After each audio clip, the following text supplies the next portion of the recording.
Today we talk about how can you enable add to packs on your Google Chrome app. We're going to figure out the solution or know how you can do that on your Google Chrome app. So all you have to do, just go above this sign, click on it here.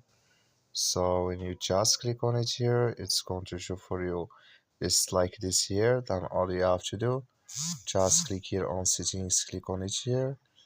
So then it's going to take you to this list here. Then all you have to do, so you just click here on privacy and security, click on it here. Then you come to this list here. Then you click here on add privacy. Then you come to this list here, click here on add topics here. Then you come here to add topics here, click in this side. Then like you see this color show for us, that's mean add topics enable with us now. That's all you have to do. Thank you for watching. Don't forget to support us by like and subscribe.